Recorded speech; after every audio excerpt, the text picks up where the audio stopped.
시온 찬양대 그리고 앙상블 귀한 찬양 감사합니다. 지난 주일 예배 후에 있었던 일입니다. 교회 정문 앞에서 몇 사람이 예배 마치고 돌아가는 성도들에게 접근해서 전단지를 돌리더라는 겁니다. 장로님 한 분이 유심히 보니까 신천지에 속한 사람들이었습니다. 여기서 이러면 안 된다 그렇게 쫓았죠. 그랬더니 길 건너로 가서 계속 그렇게 하고 있더라는 겁니다. 그냥 몇 사람이 기분 내키는 대로 하고 있는 게 아니라 책임자가 있어서 아주 조직적으로 조를 짜서 움직이고 있는 것 같았다고 그랬습니다. 그렇지 않아도 얼마 전에는 우리 교회 카페 LPC의 세미나 룸에서 자기들 모임을 갖는다 그런 보고가 있어서 예의 주시하고 있는 중입니다. 이렇게 하게 되면 아무것도 모르는 사람들은 그 자리에서 모이는 모임이 우리 창천교회에서 하는 성경 공부인 줄 착각할 수 있겠다 싶어서지요. 제가 경험해온 바로는 그 사람들은 자기 목적 달성을 위해서는 아주 후한무치합니다.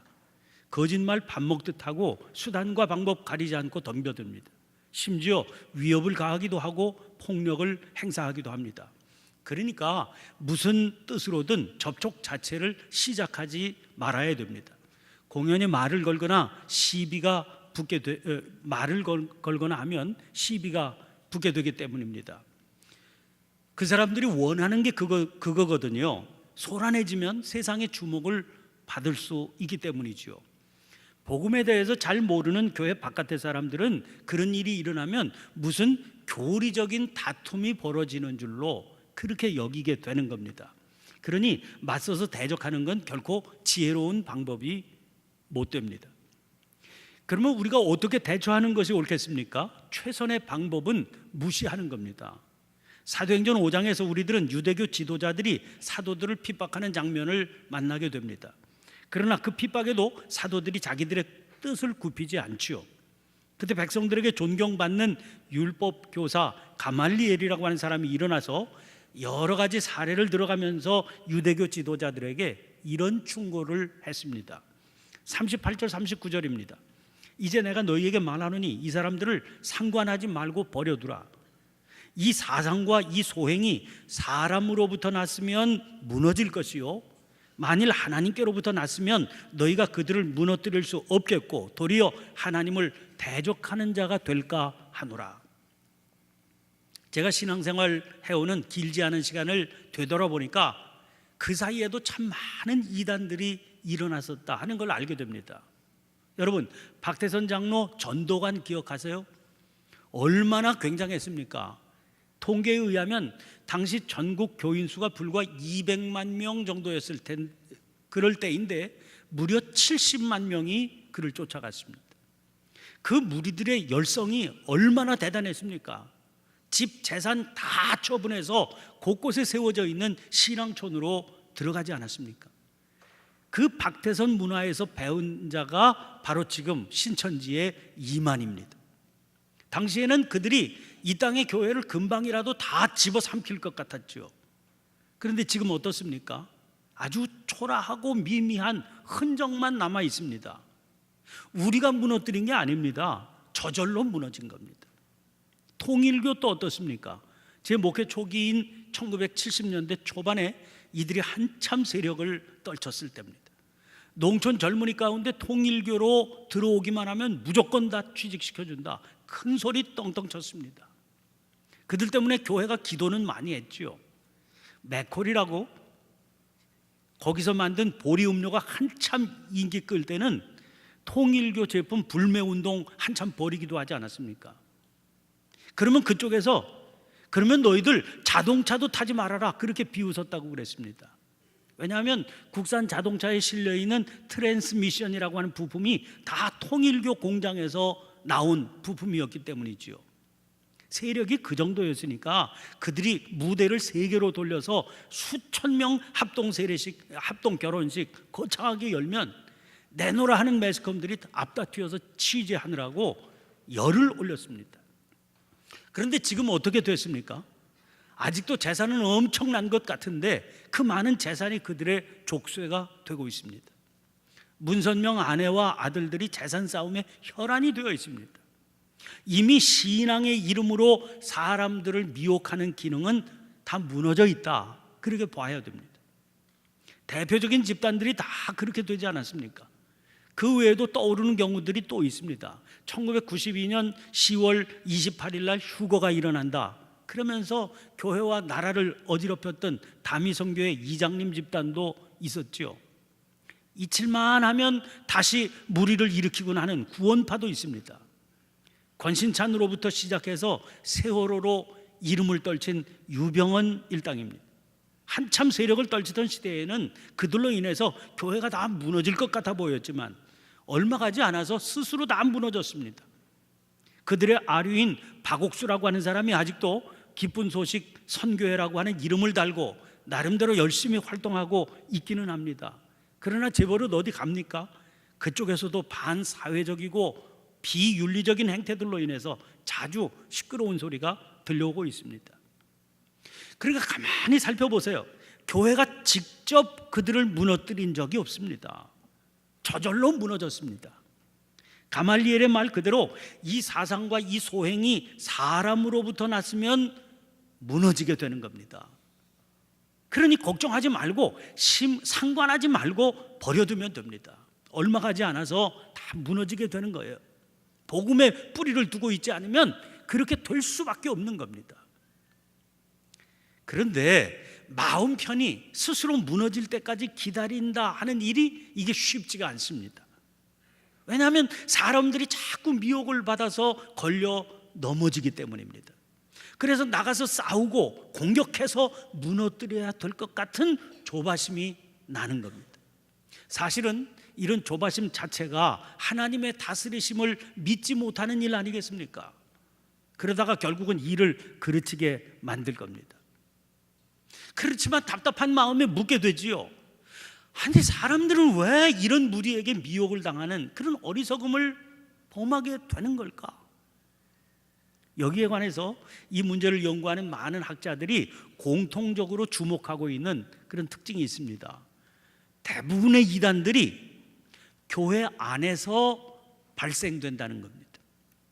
그것도 나름대로 열심히 신앙생활을 한다고 충성스럽게 교회를 섬긴다고 하는 이들 중에서 이단에 빠지는 이들이 생긴다는 겁니다.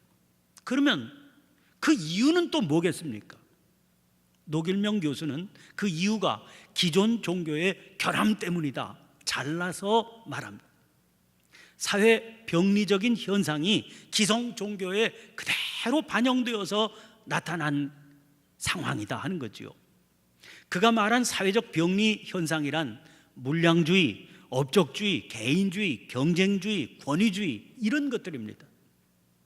자기는 나름대로 열심히 신앙생활 한다고 하지만 그 바탕에 이런 병리적인 현상이 자리를 잡고 있기 때문에 미혹을 받게 된다는 거예요.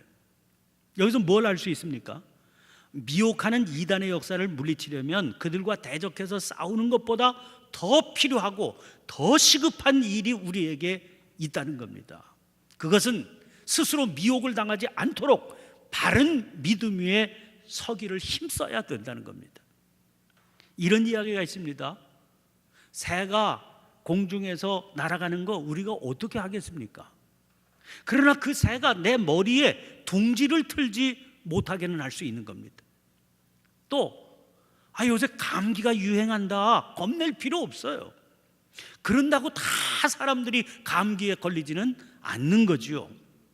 건강에 신경을 써서 내 면역력을 키우면 감기가 아무리 유행해도 걱정할 필요 없습니다. 이런저런 일들을 살펴보다가 붙든 말씀이 오늘 본문 말씀입니다. 우리가 잘 아는 말씀이지요. 시작되는 본문 21절 말씀 보세요. 이때로부터 예수 그리스도께서 자기가 예루살렘에 올라가 장로들과 대제사장들과 서기관들에게 많은 고난을 받고 죽임을 당하고 제3일에 살아나야 할 것을 제자들에게 비로소 나타내시니, 여기서 우리가 특별히 주목해 봐야 될 두 단어가 있습니다. 하나는 첫머리에 등장하는 이때로부터 하는 것과 마지막 부분에 등장하는 비로소라고 하는 단어입니다. 제가 자주 드리는 말씀입니다만 성경을 읽다가 이때로부터 이런 식의 표현이 등장하면 거기서 말하는 이때가 과연 어떤 때를 말씀하시는 것인지 잘 살펴봐야 됩니다. 대부분 그 시기가 아주 중요한 의미를 담고 있기 때문이죠. 아무튼 여기서의 이때는 어떤 때입니까? 그걸 알려면 당연히 앞에 무슨 내용이 실려 있는지를 눈 돌려봐야 되지 않겠습니까? 거기 뭐가 등장하고 있습니까? 주님께서 제자들에게 사람들이 인자를 누구라 하느냐 그렇게 물으십니다. 그러자 제자들이 대답하지요. 더러는 세례 요한, 더러는 엘리야, 어떤 이는 예레미야나 선지자 중에 하나라고 한다는 겁니다. 주님께서 다시 제자들에게 물으십니다. 너희는 나를 누구라 하느냐? 그러자 시몬 베드로가 대답했습니다. 저는 그리스도시요 살아계신 하나님의 아들이시니이다. 그 고백을 받으신 주님께서 말씀하셨습니다. 바요나 시몬아, 네가 복이 있도다. 이를 내게 알게 하냐는 혈육이 아니요 하늘에 계신 내 아버지시니라. 또 내가 네게 이르노니 너는 베드로라. 내가 이 반석 위에 내 교회를 세우리니 음부의 권세가 이기지 못하리라. 내가 천국 열쇠를 내게 주리니 내가 땅에서 무엇이든지 매면 하늘에서도 매일 것이요 내가 땅에서 무엇이든지 풀면 하늘에서도 풀리리라. 특별히 이 사건이 일어난 곳이 빌립보 가이사랴라고 하는 곳입니다. 그것은 이스라엘 북쪽, 지금은 바니아스라고 하는 이름으로 불리는 고장입니다. 바로 위쪽에 해발 2224m 만년설이 쌓여있는 헐몬산이 자리를 잡고 있는 곳입니다. 그 헐몬산에서 녹아내린 물이 급류를 이루어서 흘러내려가지고 갈릴리 호수 또 요단강의 수원지가 되는 곳입니다. 넉넉한 수원지가 있기 때문에 우르창창한 숲이 자리를 잡고 있어서 우리가 일반적으로 생각하는 이스라엘과는 전혀 다른 풍광이 전개되는 아주 아름다운 곳이죠. 예수님 당시에 이곳에 있는 동굴에 반은 인간, 반은 염소의 모습을 한 판이라고 하는 그런 신을 섬기는 신전이 자리를 잡고 있었습니다. 그래서 경건한 유대인들은 가까이 가려고 하지 않던 그런 장소입니다. 예수님께서는 하필이면 그런 곳을 골라서 제자들을 데리고 가셔서 거기서 이런 질문을 던지셨던 겁니다. 그 분위기를 생각하면 상당히 함축적인 의미가 와닿지 않으세요? 우상들이 들끓고 있는 환경 한복판입니다.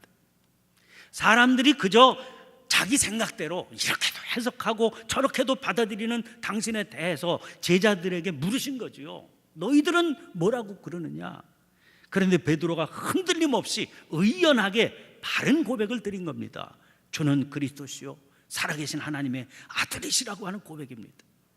주님께서 얼마나 급족하셨으면 이를 내게 알게 하니는 혈육이 아니다, 하늘에 계신 내 아버지시다 그러셨겠습니까? 그리고 베드로는 반석이라고 하는 의미의 단어지요. 주님은 그 반석 위에 음부의 권세가 이기지 못할 내 교회를 세우리라. 또 천국 열쇠를 주실 텐데 그것으로 땅에서 무엇이든지 매면 하늘에서도 매이고 땅에서 무엇이든지 풀면 하늘에서도 풀리게 되리라. 그런 말씀하십니다. 21절의 이때는 바로 그런 일이 일어났을 때입니다. 이때가 언제인지를 알게 되니까 비로소라고 하는 말의 의미가 어떤 것을 담고 있는지 깨달아지지 않았어요. 이제는 평소 같았으면 섣불리 말하기 어려운 내용입니다. 너무 엄청난 비밀이니까. 그런데 이 깊고 이해하기 어려운 마음속의 깊은 비밀을 밝히 알려줄 수 있게 됐구나, 이런 고백을 할 정도가 됐으니 이런 때입니다. 그 비밀이란 뭡니까? 자기가 예루살렘에 올라가 장로들과 대제사장들과 서기관들에게 많은 고난을 받고 죽임을 당하고 제3일에 살아나야 할 겁니다. 이런 내용은 주는 그리스도시요 살아계신 하나님의 아들이시라고 하는 그런 굳건한 믿음이 없으면 이게 도대체 무슨 내용인지 도무지 알아듣지 못할, 그래서 걸려 넘어지게 될 그런 비밀이기 때문에 이제 비로소 말씀하게 된 겁니다. 그런데 결과는 어떻습니까? 참담했습니다. 다른 사람이 아닌 베드로의 태도 때문입니다. 거기 22절입니다. 주여 그리 마옵소서. 이 일이 결코 주께 미치지 아니하리이다. 오늘 본문은 그가 이 말을 예수를 붙들고 항변하며 드렸다고 그랬습니다. 여기 등장하는 항변하다를 새 번역은 대들었다 이렇게 옮기고 있어요. 이런 말입니다. 이에 베드로가 예수를 따로 붙들고 주님 안 됩니다, 절대로 이런 일이 주님께 일어나서는 안 됩니다 하고 말하면서 예수께 대들었다. 훨씬 강하게 들리시죠. 그러자 주님께서 그를 심하게 책망하십니다. 사탄아, 내 뒤로 물러가라. 너는 나를 넘어지게 하는 자로다. 네가 하나님의 일을 생각하지 아니하고 도리어 사람의 일을 생각하는도다. 아니, 아무리 그래도 그렇지 대놓고 사탄이라니 너무 지나치신 표현 아닌가 싶어서 충격을 받을 정도입니다. 아니, 그리고 다른 사람을 향한 게 아니잖아요. 방금 전에 그가 당신에게 얼마나 복되고 귀한 고백을 드렸습니까? 그래서 너는 베드로라 하시면서 이 반석 위에 내 교회를 세우시겠다고 바로 그 사람 아닙니까? 그게 불과 방금 전의 일인데, 그런데 지금은 그를 대놓고 사탄이라고 그러시는 겁니다. 어떻게 그러실 수 있나 싶지 않습니까? 그런 마음이 들게 되는 것은 사탄에 대한 이해 때문입니다. 즉 베드로라고 하는 사람을 사탄이라고 하신 것으로 이해하게 되면 그런 마음이 들게 되겠죠.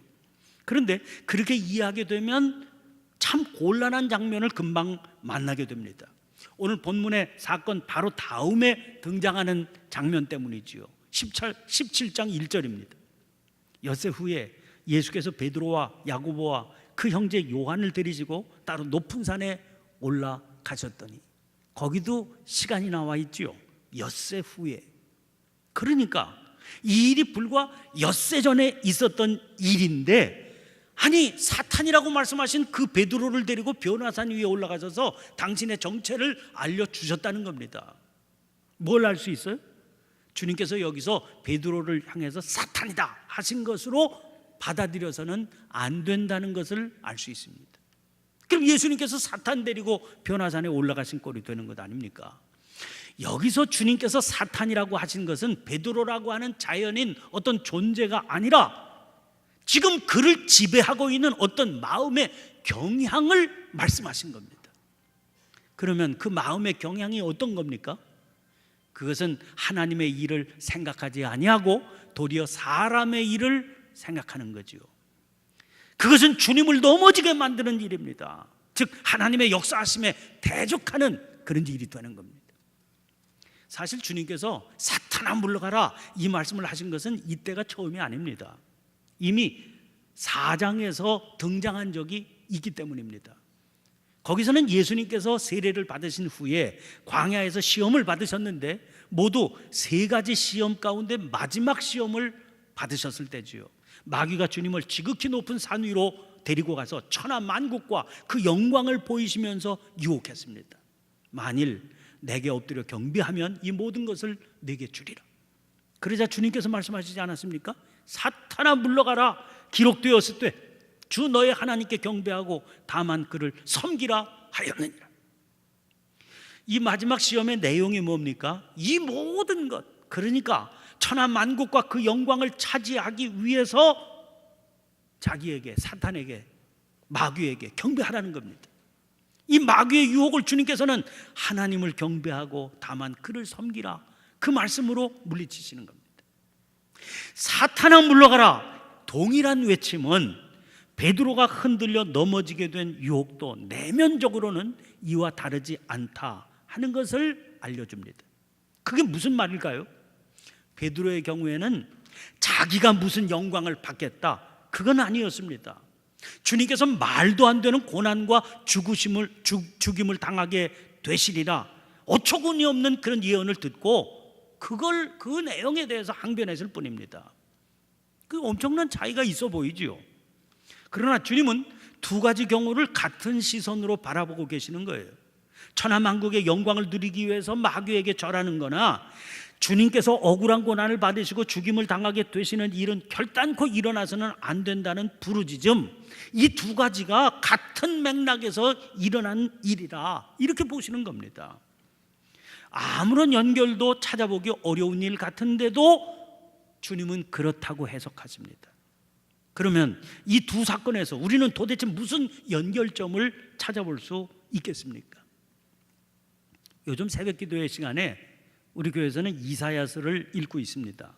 지난 수요일 날 우리 손 목사님이 이사야 10장을 본문으로 설교했습니다. 그 설교에서 목사님이 글 한 편을 소개해 주시더라고요. 서울 아산병원 정신건강의학과 김병수 교수가 쓴 권력이 사이코패스를 만든다, 그런 제목의 글입니다. 내용이 참 흥미로워서 나중에 그 글을 보내달라고 그래서 저도 읽어봤는데 아주 재미있었습니다. 여러분, 사이코패스라고 하는 말 들어보셨죠? 겉은 멀쩡해 보이는데 끔찍한 범죄를 저지르는 반사회적인 성격 장애자를 일컫는 말입니다. 그런데 이 말은 꼭 범죄자에게만 국한된 개념이 아니라는 겁니다. 이분의 진단에 의하면 우리 주변에 널렸다는 거예요. 이 사이코패스의 가장 뚜렷한 특징이 극단적 자기 중심성입니다. 이 성향이 그로 하여금 자기는 뭐든지 할 수 있고 그럴 자격도 있다, 그렇게 믿게 만든다는 겁니다. 근데 문제는 그렇지 않았던 사람이 권력을 지니게 되고 거기에 과도하게 의존하게 되면 자기도 모르게 그렇게 변해버리게 된다는 거예요. 왜냐하면 권력이라고 하는 것이 궁극적으로 자기중심적이기 때문입니다. 그러므로 권력이 사람의 뇌 자체를 변화시켜서 그의 생각과 행동과 감정을 바꾸어 놓기 때문이라는 겁니다. 김 교수는 이 사실을 뇌과학과 의학적인 임상 연구 결과를 들어서 아주 재미있게 풀어서 설명해 주고 있었습니다. 그런데 그날 새벽 본문이 이사야서 10장인데 그 내용을 보면 패역한 이스라엘을 징계하시기 위해서 하나님께서 막대기와 몽둥이로 들어 쓰신 도구가 아수르였습니다. 그런데 아수르는 마치 자기에게 그런 힘이, 권력이 있는 줄로 착각해버리는 겁니다. 그 착각 때문에 주인이신 하나님 앞에 겸손하지 못하고 패역한 일을 마구잡이로 저지르게 되는 거예요. 얼마나 어리석은 겁니까? 그래서 그의 어리석음을 지적하시는 하나님의 말씀이 떨어집니다. 들어보세요. 10장 15절입니다.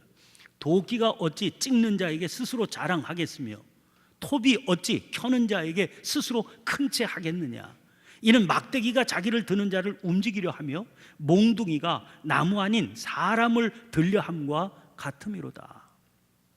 서 목사님이 이 본문을 가지고 설교하면서 정한 설교의 제목이 있다는데 제목이 이런 겁니다. 조심하라, 내 안에 아수르. 그 옛날 아수르만 그런 잘못 저지르는 게 아니라 우리도 누구나 그럴 수 있다, 그걸 전해주기 위해서입니다.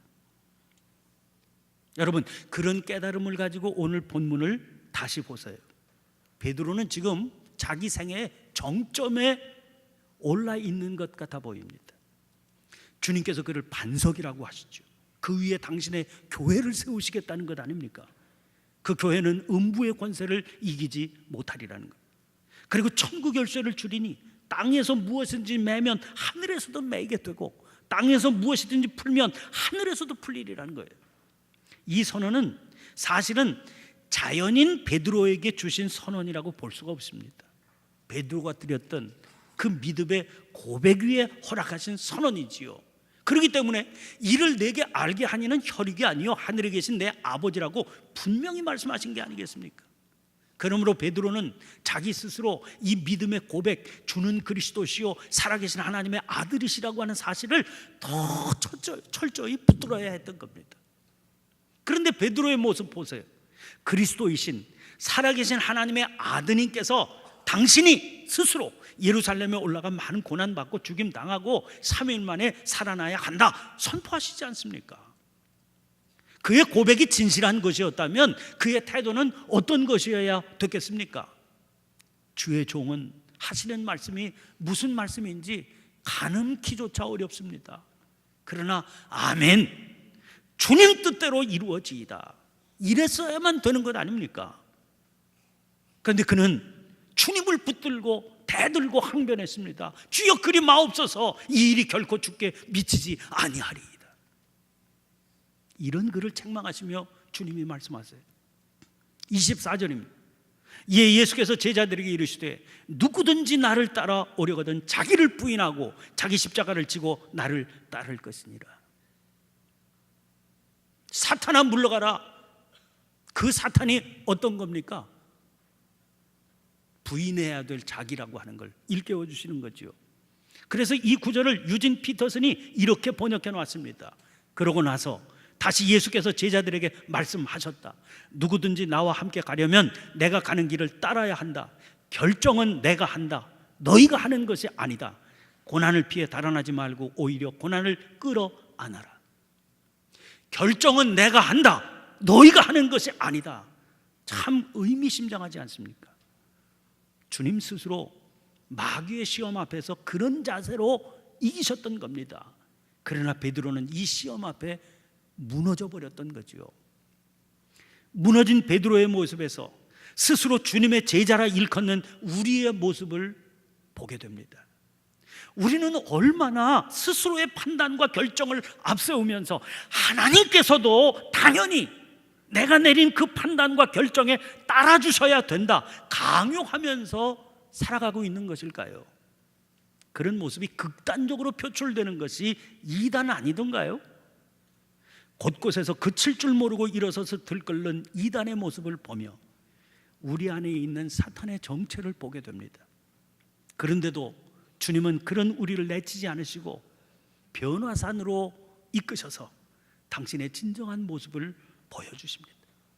그 은혜의 주님 앞에 겸손히 무릎을 꿇고 우리들이 드린 믿음의 고백을 새롭게 붙들 수 있는 저와 여러분이 되시기를 간절히 축원합니다. 기도를 드리겠습니다.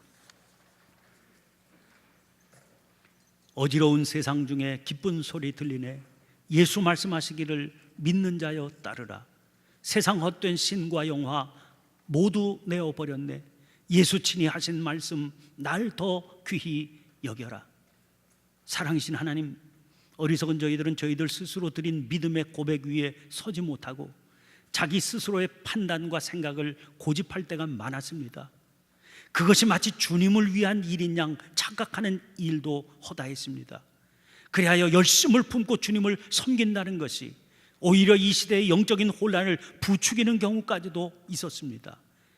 그런 저희들을 내치지 않으시고 긍휼 가운데 품어주신 은혜를 감사드리며 영광을 돌려드립니다. 이제는 이런 깨달음 굳건히 붙들고 주님의 뜻만 순종함으로 따르며 세상 가운데 살아감으로 저희들의 삶이 거룩한 향기로 피어나고 주님을 전하는 편지가 되게 해 주시옵소서.